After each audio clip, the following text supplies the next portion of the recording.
होती है 2012 के दिसंबर महीने से और आज तारीख थी 11। उस दिन एक घर में एक औरत को बिना कपड़ों के बांध के रखा गया था और उसके सामने काले कपड़े पहने कुछ कल्ट के लोग कुछ रिचुअल्स कर रहे थे। महारी नाम का एक कल्ट मेंबर उस औरत की बॉडी में खून डालता है और वो औरत डर के रो रही थी।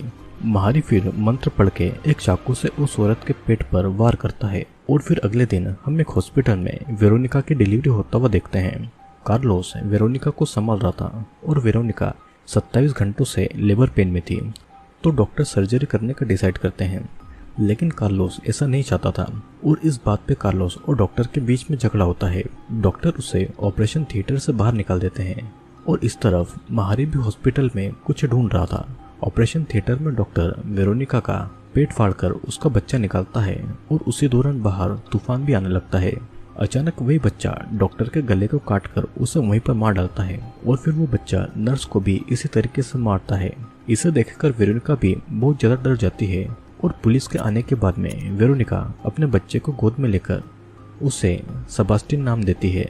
कार्लोस भी उस बच्चे को देखकर बहुत ज्यादा खुश था और 6 दिनों के बाद में वे दोनों सेबास्टियन को लेकर अपने घर पर आते हैं। लेकिन कार के पास में ही वे सभी एक मरे हुए चूहे को नोटिस करते हैं। उसी रात को कार्लोस बाथरूम में बहुत सारी मरी हुई मक्खियों को नोटिस करता है।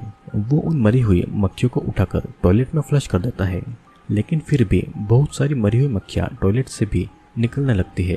किसी तरह वो उन मक्खियों को फ्लश करता है और इधर महारी उनके घर में घुस चुका था।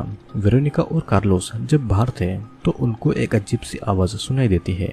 वेरोनिका फौरन घर के अंदर जाती है और तभी कार्लोस को घर के अंदर महारी दिखता है, जिसे देखकर वो घर के अंदर भागता है, लेकिन घर के अंदर उसे कोई नहीं मिलता है। वेरोनिका भी सेबास्टियन को लेकर कार्लोस के पास जाती है और उसने पुलिस को कॉल कर दिया था। कुछ समय के बाद में वहाँ पर डिटेक्टिव बर्न्स आते हैं, लेकिन छानबीन के बाद भी उन्हें कोई नहीं मिलता है और तब वो हॉस्पिटल के मर्डर्स के बारे में उनसे पूछते हैं, क्योंकि हॉस्पिटल के सीसीटीवी कैमरास उसी समय खराब हो चुके थे। रात को वेरोनिका अचानक से अपनी नींद से उठ जाती है और उसे अपने पैरों के पास में कुछ महसूस हो रहा था। कंबल हटाने पर वो वहाँ पर सेबास्टियन को देखती है और फौरन बाथरूम में जाती है। कार्लोस भी किचन में पानी गर्म करने जाता है, लेकिन जब वो सेबास्टियन की आंखों में देखता है तो वो पजेस्ट होकर अपने ऊपर ही गर्म पानी को डाल देता है, जिससे कि उसके जलकर वहीं पर मौत हो जाती है। वेरोनिका वहाँ पर आकर ये सब देखकर बहुत ज़्यादा रोती है।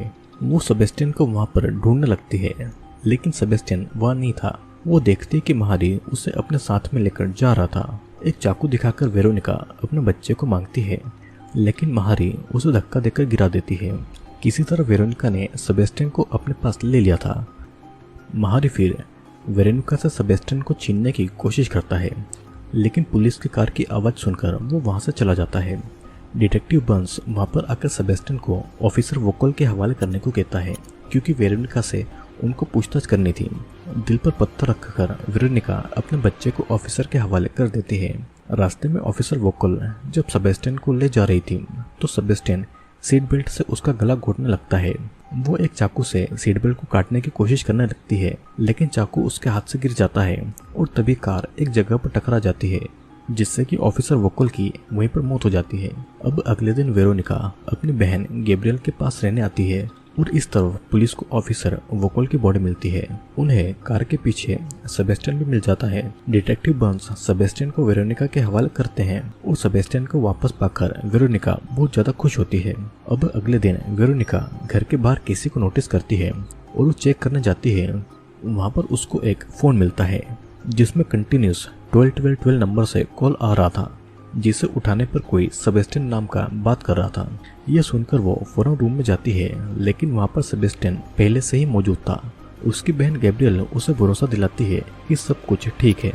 अचानक गैब्रियल अपना रूप बदलकर चार्ल्स बन जाती है, जो कि वेरोनिका से जबरदस्ती करने लगता है, लेकिन ये बस उसका एक सपना था और सेबास्टियन भी सही सलामत था। इस तरफ महारी उनके घर में घुसने की कोशिश कर रहा था और वेरोनिका उसे खिड़की से देखकर उसे जाने को कहती है। महारी उसे समझा रहा था कि सेबास्टियन उसका बच्चा नहीं है और वेरोनिका ने डोर को पूरी तरीके से लॉक कर दिया था। कुछ समय के बाद में महारी वहां से चला जाता है और एक डिलीवरी बॉय वहां पर आता है। तब जाकर वेरोनिका डोर खुलती है। जाते समय वो यही बातें अपने फ्रेंड को फोन पर बताकर सेबास्टियन के चेहरे का मजाक बना रहा था। अब जब वो कार में बैठता है तो पजेस्ड होकर अपना ही गला काटने लगता है और उसकी वहीं पर मौत हो जाती है। गैब्रियल के आने पर वेरोनिका मारी के बारे में सारी बातें उसे बताती है और तभी वहाँ पर डिटेक्टिव बर्न्स आते हैं। डिटेक्टिव बर्न्स कुछ क्रिमिनल की फोटोज वेरोनिका को दिखाते हैं। उन फोटोज में एक फोटो महारी की भी थी।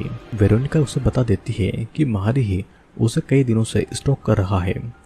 डिटेक्टिव उस प्रॉपर्टी की छानबीन करने लगते हैं और उनको एक जगह पर मरा हुआ चूहा दिखाई देता है।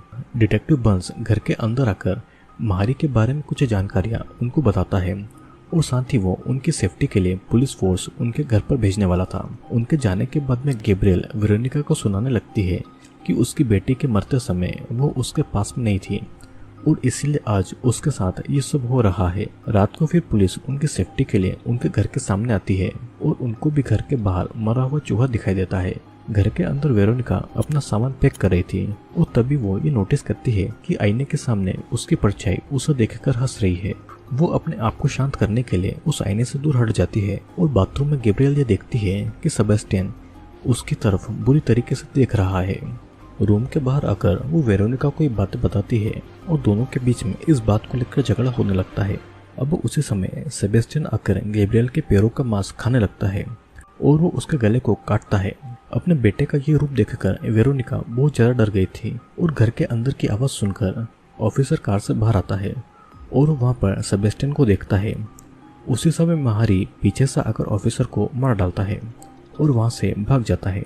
ये सब देखकर वेरोनिका अथॉरिटी को कॉल करती है और इधर सेबेस्टियन रेंगता हुआ रोड तक जाता है। एक लड़की सेबेस्टियन को देखकर पुलिस को इसकी जानकारी देती है। वो फिर सेबेस्टियन के पास जाती है लेकिन कुछ ही समय में वो पजेस्ड होकर खुद को एक ऊंचे पहाड़ से गिरा लेती है और अपने आप को मार डालती है। अब इसी तरह वहाँ पर बर्ड्स और एनिमल्स भी मर रहे थे और फिर बारबरा नाम की एक औरत को सेबेस्टियन मिलता है। वो उसे अपने घर पर लेकर आती है और उसकी एक बेटी भी थी जिसका नाम कायला था। अचानक सेबेस्टियन बारबरा के हाथ में काट लेता है और कायला और बारबरा पजेस्ड हो जाती है। बारबरा अपना सर पानी में डालकर खुद को मार डालती है और कायला सेबेस्टियन को घर के बाहर छोड़कर घर में आकर गैस को ऑन करके आग लगा लेती है। अब सीन कट होता है और दिन आता है 21 दिसंबर 2012 का। वेरोनिका हर जगह सेबेस्टियन को ढूंढ रही थी और एक होमलेस मैन उसे रोककर कहता है कि अंत करीब है। वेरोनिका बात को इग्नोर करके आगे बढ़ती है और एक प्रीस्ट उसे रोककर उसकी मदद करना चाहता था। वेरोनिका को कुछ भी समझ नहीं आ रहा था और उसी समय एक लड़का प्रीस्ट को वहां से हटाकर वेरोनिका को आगे लेकर जाता है।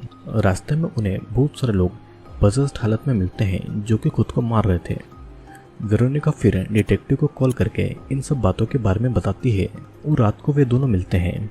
डिटेक्टिव उसे बताता है कि सेबेस्टियन एक शैतान का बच्चा है जो कि नरक से आया है। वेरोनिका भी इस बात को समझ नहीं पा रही थी और वो दोनों एक बिल्डिंग के सामने जाते हैं। वेरोनिका को कार में छोड़कर वो अकेले ही बिल्डिंग के अंदर जाता है और अंदर मारी और बाकी कल्ट मेंबर रिचुअल कर रहे थे। 12 बजते ही सेबेस्टियन उठकर डिटेक्टिव का गला काटकर उसे मार डालता है और फिर वे सभी वेरोनिका के पास में जाते हैं और वेरोनिका एक गन लेकर उनके सामने खड़ी हुई थी लेकिन वो गन चलती नहीं है। एक कल्ट मेंबर उसके पास में आकर उसी गन से उसे मारकर बेहोश कर देता है। होश में आने पर वो खुद को बेहोश बंधा हुआ पाती है और वो अभी भी सेबेस्टियन के बारे में पूछ रही थी। महारी उससे कहता है कि सेबेस्टियन उसका नहीं है। अब सेबेस्टियन का ये रूप देखकर वेरोनिका बहुत जरा डर जाती है। सेबेस्टियन उसे मारने वाला था और उसी समय बाहर 2 पुलिस वाले आ जाते हैं। वेरोनिका मदद के लिए चिल्लाती है और महारी उसे थप्पड़ मारता है। पुलिस वाले उस रूम के अंदर आते हैं और उनको वहाँ पर डिटेक्टिव बर्न्स की डेड बॉडी मिलती है। अचानक से एक ऑफिसर को सेबेस्टियन काट लेता है और वो कुछ समझ पाते हैं उससे पहले एक कल्ट मेंबर पुलिस ऑफिसर को चाकू से मार डालता है। दूसरा पुलिस ऑफिसर उस कल्ट मेंबर को शूट कर देता है। वे लोग बाहर जा पाते हैं उससे पहले ही डोर बंद हो जाता है और एक पुलिस को सेबेस्टियन गले पर काट कर मार डालता है। इस तरफ महारी वेरोनिका को मारने वाला था और उससे पहले ही वेरोनिका लत मारकर वहां से भागती है और 2 कल्ट मेंबर को मार डालती है। वो दूसरे पुलिस ऑफिसर से मदद मांगती है और महारी उन पर हमला करने वाला था लेकिन पुलिस वाला उसके कंधे पर गोली मार देता है। तभी सेबेस्टियन पुलिस के गले पर काटकर उसे मार डालता है। वेरोनिका डिटेक्टिव से चाबी लेकर उस गन के लॉक को खोल लेती है और महारी उस पर हमला करता उससे पहले ही वो उसे गोली मार देती है। मारी सेबेस्टियन को ऑर्डर देता है कि वो वेरोनिका को मार डालें और सेबेस्टियन वेरोनिका को मारने के लिए आगे बढ़ता है, लेकिन अपने बेटे को देखकर वेरोनिका उसे नहीं मार पाती है।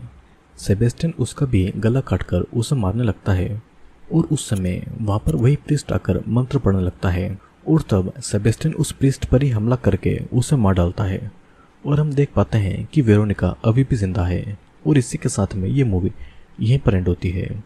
दोस्तों, इस मूवी का एंड कुछ क्लियर नहीं है, लेकिन फिर भी हम इस कहानी को कुछ इस तरीके से समझ सकते हैं कि शुरुआत में दिखाई गई औरत वेरोनिका है